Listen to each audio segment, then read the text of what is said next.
मैंने ये वीडियो कोई व्यूज़ के लिए नहीं बनाई है और ना ही पैसे कमाने के लिए बनाई है। मैं इस वीडियो से वाकई में उन लोगों की मदद करना चाहता हूँ जो रास्ता खोजना चाहते हैं पर उन्हें रास्ता मिल नहीं रहा है। आज मैं आपको जो बातें बताऊंगा वो ना ही तो मैंने किसी 10 घंटे की रिसर्च से पता लगाई हैं और ना ही किसी बाबा को 2 घंटे सुनकर जानी हैं। ये बातें मेरे खुद के सालों के एक्सपीरियंस से मैंने सीखी हैं। मैंने खुद अपने ऊपर एक्सपेरिमेंट्स किए हैं जिनमें से कुछ सफल रहे हैं और कुछ असफल। इन्हीं सफल और असफल एक्सपेरिमेंट्स से मैंने जो कुछ भी सीखा है, जो मुझे प्योर कॉन्शियसनेस की तरफ ले गया, आज मैं वही आपके साथ शेयर करूंगा ताकि आप लोगों की भी मदद हो सके।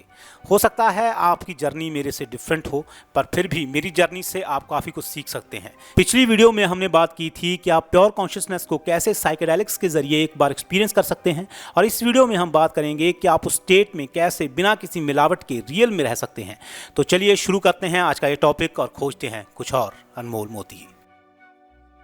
गुरु नानक देव जी और ओशो जैसे गुरु बिना ये बात बताए अपनी बात शुरू करते हैं कि उनकी बात है किन लोगों के लिए, और फिर 10 घंटे लगातार काम करते मजदूर कहते हैं कि बातें करनी बहुत आसान है बाबा जी, ज़रा हमारी जगह पर आकर देखो तो पता चलेगा। वो ये नहीं सोच पाता कि वो बाबा जो बात कर रहा है वो उसके लिए नहीं है। ऐसी गलती इसलिए ज़्यादा होती है कि जो कोई भी कुछ बता रहा है या बेच रहा है या दिखा रहा है वो ये बताना भूल जाता है कि वो किन लोगों के लिए है, क्योंकि हर इंसान अलग होता है और हर इंसान की ज़रूरतें, सिचुएशंस भी अलग होती हैं। जैसे कि बच्चों की ज़रूरतें अलग होती हैं, उन्हें जो चीज़ें पसंद आती हैं वो अलग होती हैं और बड़ों की अलग होती हैं। इसी तरह से मूवीज़ के साथ भी होता है। कुछ खास तरह की मूवीज़ कुछ खास तरह के लोगों को ही पसंद आती हैं। जैसे कि मैं पठान और गदर 2 मूवी अगर देखने गया तो उसकी वजह ये थी कि मैंने देखा कि ये मूवीज़ कितनी बड़ी हिट हैं तो अच्छी ही होंगी, पर मैंने ये नहीं सोचा कि जिन लोगों ने ये मूवीज़ हिट करवाई हैं वो अलग हैं और मैं अलग हूँ। पर मैं ऐसा सोचता भी कैसे? किसी ने इन मूवीज़ को प्रमोट करते वक्त ऐसा बताया ही नहीं कि ये मूवीज़ उन लोगों के लिए हैं जो सिर्फ और सिर्फ एक्शन देखना पसंद करते हैं, जिनका स्टोरी से, लॉजिक से कोई लेना देना नहीं है। पर कोई बताएगा भी क्यों? क्योंकि उन्हें तो ज़्यादा से ज़्यादा लोग चाहिए जो मूवी देखें। वो कुछ इस तरह का थोड़ी ना कहेंगे जो उस मूवी की ऑडियंस को लिमिटेड करे। पर मैं ऐसा नहीं करूँगा व्यूज़ के लिए। मैं आपको पहले ही बता देता हूँ कि ये वीडियो किन लोगों के लिए है और किन लोगों के लिए नहीं है। ये वीडियो बच्चों के लिए नहीं है, उन लोगों के लिए नहीं है जो अपनी लाइफ में किसी बहुत बड़ी प्रॉब्लम का सामना कर रहे हैं, चाहे वो फाइनेंशियल हो, सोशल हो, बायोलॉजिकल हो। कोई इतनी बड़ी प्रॉब्लम जिस पर आपकी लाइफ टिकी है, जिसे आप अपने दिमाग से निकाल नहीं पाते। ओशो ने शायद इसीलिए एक बार कहा था कि वो रिच मैन्स गुरु हैं। That's why I say I'm the rich man's guru.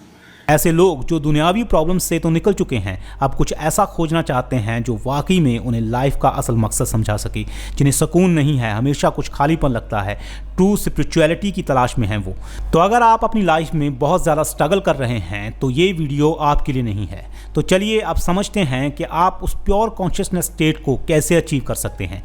जिन लोगों को लगता है कि वो 5 मिनट, 10 मिनट या 1 घंटा रोज़ मेडिटेशन करते हैं, वो लोग अपने आप को सबसे बड़ा धोखा दे रहे हैं। याद है मैंने एक वीडियो में प्लेसीबो इफेक्ट की बात की थी, जिसमें मैंने बताया था कि लोग कैसे किसी फेक चीज़ को रियल मानकर उसके इफेक्ट फील करते हैं।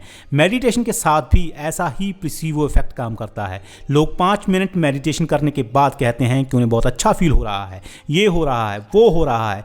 अगर तुम्हें इतना ही अच्छा फील हो रहा है तो और बैठ जा आधा घंटा स्टेट में। कहेंगे कि नहीं अब टाइम नहीं है, जैसे मेडिटेशन ना हो गई, सर दर्द की कोई दवाई हो गई, ले ली और 5 मिनट में असर शुरू। मेडिटेटिव स्टेट में जाने की कोई 5 मिनट की टेक्निक हो ही नहीं सकती। ये एक प्रोसेस है जो आपको फॉलो करना पड़ता है।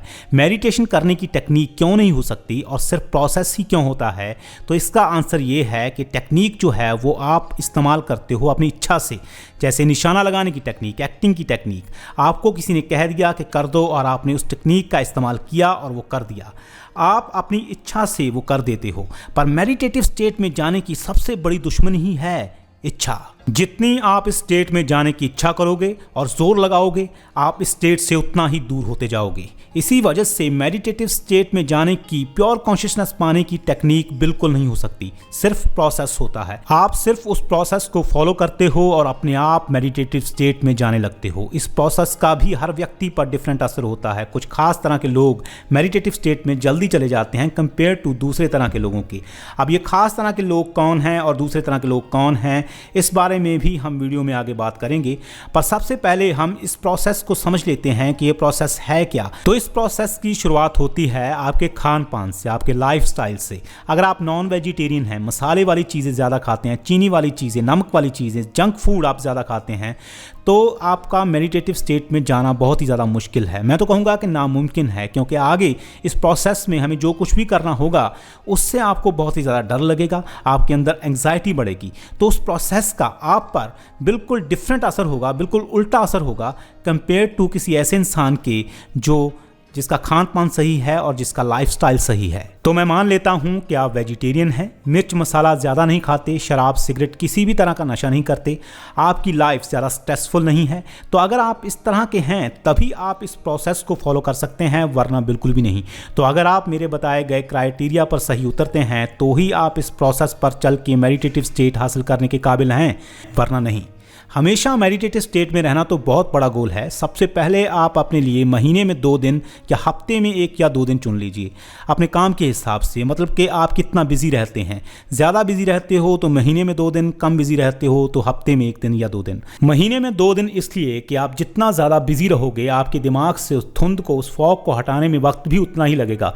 तो जब आपने वो 1 या 2 दिन चुन लिए तो उसके 1 रात पहले आपको अच्छी नींद आनी ही चाहिए। आप अगले दिन बिल्कुल फ्रेश उठने चाहिए। मान लेते हैं कि आपको अच्छी नींद आई, आप बिल्कुल फ्रेश हो सुबह सुबह, तो सुबह सुबह किसी ऐसी जगह पर सैर करने जाएं जहां पर सिर्फ पेड़ पौधे हों, नेचर हो, बस और कुछ नहीं। और नेचर जितना ज़्यादा खूबसूरत हो, शांत हो, उतना ही अच्छा है, क्योंकि इससे आपको स्टेट में जाने में बहुत मदद मिलती है। इसलिए तो कहते हैं कि पुराने ऋषि मुनि और महात्मा बुद्ध जैसे लोग जंगलों में जाकर मेडिटेशन किया करते थे, क्योंकि इससे बहुत ज़्यादा फर्क पड़ता है। सपोज करो कि आप सुबह सुबह उठकर रेलवे स्टेशन, बस स्टैंड या ऐसी किसी जगह पर चले गए, तो आप खुद सोच सकते हैं कि उससे आपकी कॉन्शियसनेस पर क्या असर पड़ेगा। मैं तो कहता हूँ कि आप पार्क में भी मत जाइए। एक तो पार्क में काफ़ी लोग होते हैं और दूसरा ये आर्टिफिशियल होते हैं। नेचर की वो प्योर एनर्जी आपको सिर्फ और सिर्फ प्योर नेचर में ही फील हो सकती है। मुझे औरों का नहीं पता, पर मुझे आर्टिफिशियल पार्कों में नेचर की वो प्योर एनर्जी कभी फील नहीं हुई जो रियल रॉ नेचर में फील होती है। ऐसी जगहें जो इंसान के द्वारा अनटच्ड हैं, जो अपने आप कुदरत ने बनाई हैं, पर अफसोस कि ऐसी जगहें मिलना बहुत मुश्किल है। मेरी खुशकिस्मती ये है कि जहाँ मैं रहता हूँ वहाँ पर ऐसी जगहें बहुत हैं। पर अगर आपके आसपास ऐसी कोई जगह नहीं है तो कोई ऐसी जगह ढूंढें जो इंसान के द्वारा कम से कम टच की गई हो। अगर ऐसी कोई जगह नहीं है तो पार्क भी शुरुआत के लिए ठीक ही हैं। जब आप किसी ऐसी जगह पर जाएंगे तो हो सकता है कि थोड़े टाइम के बाद आपका दिमाग थॉट्स से भरने लगे, आपको तरह तरह के विचार आने लगे, आप अपने काम के बारे में सोचने लगो और सैकड़ों तरह के विचार आपके दिमाग में घूमने लगे। इन विचारों को रोकने की कोशिश मत करिए, इन्हें सॉर्ट आउट करने की कोशिश करिए। सॉर्ट आउट मतलब अगर कोई विचार आपके दिमाग में आता है, वाकई में आपसे कोई आंसर चाहता है, तो उसे आंसर दीजिए और कहिए कि अब जा। अगर वो फिर भी दिमाग में आता है तो उससे पूछिए कि अब क्या है। अगर अभी भी कोई क्वेश्चन हो तो उसका आंसर कीजिए। अगर फिजूल में ही कोई विचार आपके दिमाग में आ रहा है तो उसे पहचानिए और अपने दिमाग से निकाल दीजिए और प्रेजेंट में जो भी आपके आसपास है उसमें रहिए। आप ज़्यादा टाइम तक प्रेजेंट में रह नहीं पाओगे, फिर कोई विचार आपके दिमाग में आएगा। अब आपको क्या करना है, कॉन्शियसली ये पहचानना है कि कितने टाइम तक आप प्रेजेंट में रह रहे हो और कितने टाइम तक आप अपनी थॉट्स में खोए हो। शुरू में बहुत सारे विचार आपके दिमाग में आएंगे, पर धीरे धीरे वो कम होते जाएंगे और आपका प्रेजेंट में रहने का टाइम बढ़ता जाएगा। अगर इस दौरान आप थोड़ा बोर भी फील करें तो उसे सहन कीजिए। अपना मोबाइल मत निकाल लेना। सॉरी, मैं बताना भूल गया, आपका मोबाइल आपके साथ नहीं होना चाहिए। उसे स्विच ऑफ करिए और कहीं लॉक कर दीजिए। 2-2.5 घंटे वहाँ बिताने के बाद आप घर आ सकते हो पानी वगैरह पीने, पर खाना नहीं खाना है, कुछ नहीं खाना है। भूख लगेगी, उसे बर्दाश्त कीजिए। और एक और बात मैं बताना भूल गया कि इस प्रोसेस के लिए आपका वज़न ज़्यादा नहीं होना चाहिए। अगर आपको पता करना है कि आपका वज़न ज़्यादा है या नहीं, तो गूगल पर जाकर अपनी हाइट के हिसाब से पता कीजिए कि आपका वज़न कितना होना चाहिए। पहले तो आपको अपना वज़न कम करना है इस प्रोसेस को फॉलो करने से पहले। तो वहाँ से आने के बाद आपको कुछ नहीं खाना है। पहला आपको थोड़ी तकलीफ़ होगी, उसे बर्दाश्त कीजिए, बाद में सब कुछ ठीक हो जाएगा। आपको कुछ घंटे का व्रत इसलिए रखना है ताकि आपके दिमाग के साथ साथ आपका शरीर भी प्योर हो जाए। सुबह सुबह आपने जो किया वो आपका एक कदम था अपने दिमाग को प्योर करने की तरफ, और आप अब जो करेंगे वो आपका एक कदम होगा अपने शरीर को प्योर करने की तरफ। जब आपका दिमाग और आपका शरीर बिल्कुल प्योर होंगे तभी आपकी कॉन्शियसनेस भी प्योर होगी।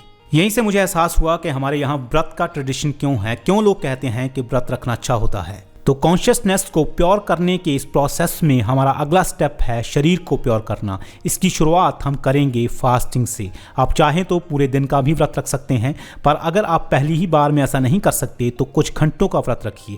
कुछ घंटों के बाद जब आपको खाना है तो ऐसा नहीं है कि कुछ भी खा लेना है और खाने पर टूट पड़ना है। नहीं, आपको वही खाना है जो मैं आपको बता रहा हूँ। बाज़ार से हरी सब्जियाँ ले आइए, जो भी आपको मिले, जितनी वैरायटी की सब्जियाँ भी आपको मिलें, सभी वैरायटी की सब्जियाँ थोड़ी थोड़ी खरीद लीजिए। सब्जियाँ कम से कम इतनी होनी चाहिए कि आपकी भूख शांत हो सके। इन सब्जियों को धोइए, बारीक काटिए। नमक अगर ना डालें तो अच्छा है, पर अगर डालना पड़े तो बिल्कुल थोड़ा सा ही डालिए। लाल मिर्च नहीं डालनी है, अगर फिर भी आप थोड़ी सी चाहते हो तो हरी मिर्च डालें। कोई मसाला नहीं डालना है, घी मत डालें, अगर डालें तो बिल्कुल थोड़ा सा। ऐसे ही सब सब्जियों को मिक्स करके गैस पर रखिए। थोड़ी थोड़ी देर बाद हिलाते रहिए ताकि जल ना जाएं। जब आपको लगे कि ये सब्जियां खाई जा सकती हैं तो गैस से उतार लीजिए और ऐसे ही खाइए, बिना रोटी के और किसी और चीज़ के। चाहे तो थोड़ी सी दही ले सकते हैं, पर और कुछ नहीं, क्योंकि ये सिर्फ सब्जियां होंगी, ज़्यादा स्वादिष्ट नहीं होंगी, तो आप अपनी भूख से ज़्यादा इन्हें खा ही नहीं सकते। आज के लोगों की प्रॉब्लम ये है, वो अपनी भूख से ज़्यादा खाना खाते हैं। इसलिए खाते हैं कि वो बहुत ज़्यादा स्वादिष्ट होता है। अगर खाना नेचुरल हो तो वो आपको स्वादिष्ट तभी तक लगेगा जब तक आपको भूख है। जब आपकी भूख मर जाएगी वो आपको स्वादिष्ट नहीं लगेगा। पर हमने क्या किया है, हमने खाने को इतना ज़्यादा स्वादिष्ट बना दिया है कि जब हमको भूख नहीं भी होती है तब भी हम उसे खा सकते हैं। इसीलिए हमारा वज़न बढ़ता है। ऐसा नहीं है कि नेचुरल खाना स्वादिष्ट नहीं होता, आपको वो बहुत ही ज़्यादा स्वादिष्ट लगेगा जब आपको भूख होगी, पर जब वो आपको भूख नहीं होगी तब नहीं लगेगा। नेचर ने हमें इसी तरह से बनाया है, पर अब हम उससे बिल्कुल टूट चुके हैं। प्योर खाना बड़े से बड़े रेस्टोरेंट में बनाए खाने से भी ज़्यादा स्वादिष्ट लगता है अगर आपका अंदर बिल्कुल प्योर हो। पर हमने क्या किया है, हमने खाने को तो स्वादिष्ट बना लिया है पर अंदर कड़वाहट भर ली है। ये प्योर खाना खाने के बाद आप प्योर नेचर के बीच फिर से वापस जाइए। पहले की तरह अपनी थॉट्स को मॉनिटर करते रहिए। चेक करिए कितना टाइम आप प्रेजेंट में हो और कितना टाइम अपनी थॉट्स के बीच। बोरियत हो तो सहन कीजिए, कुछ करने मत लग जाइए।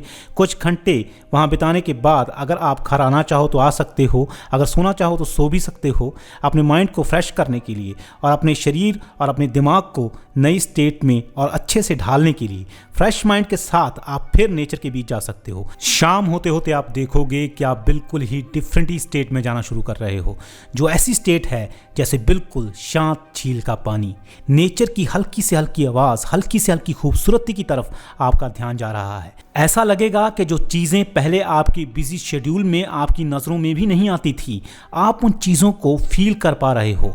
पहले जितना मज़ा स्वादिष्ट भोजन में भी नहीं आता था, अब मामूली सा भोजन भी उससे कहीं ज़्यादा अच्छा लग रहा है।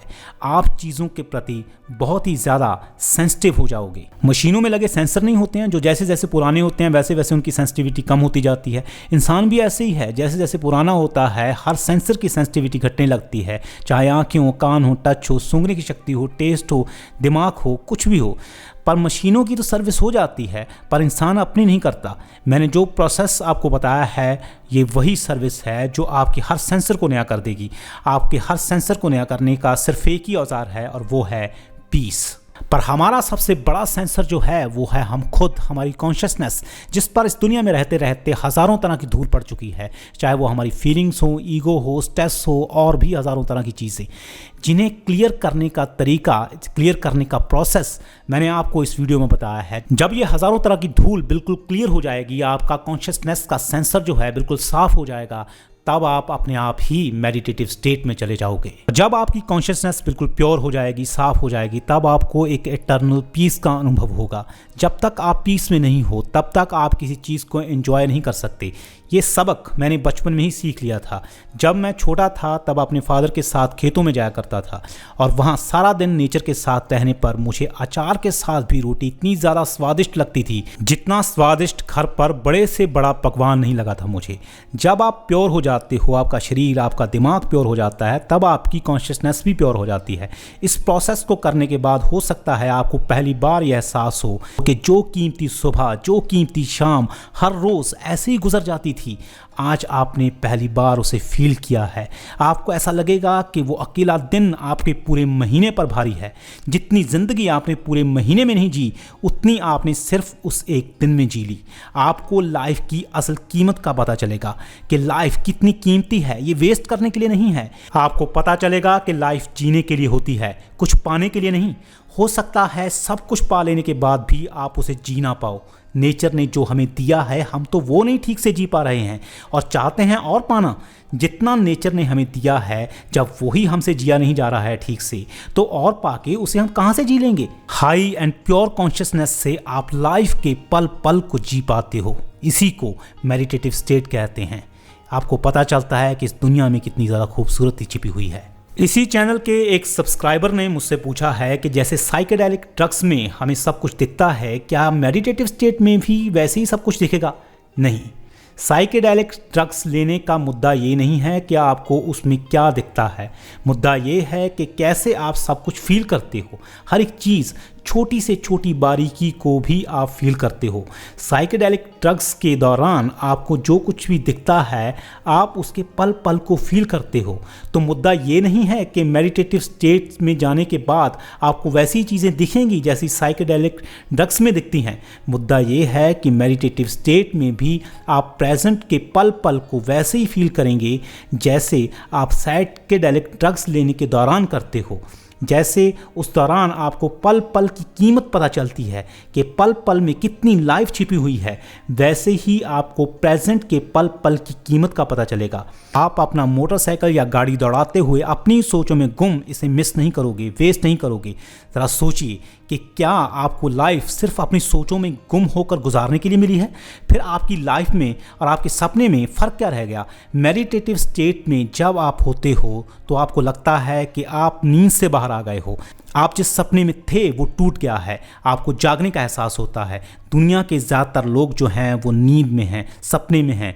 ईगो, रेपुटेशन, पैसा उनके सपने की रियलिटी बन चुकी है। इसी सपने के टूटने और रियलिटी में आने का नाम है प्योर कॉन्शियसनेस या मेडिटेटिव स्टेट, जिस तक पहुंचने का पहला स्टेप मैंने आपको इस वीडियो में बताया। अगर आप सही पर्सन हो और इस प्रोसेस को फॉलो करके वैसा ही फील करें जैसा मैं कर रहा हूं, तो आप नेक्स्ट स्टेप के लिए तैयार हैं, जिसकी बात हम फिर कभी किसी और वीडियो में करेंगे।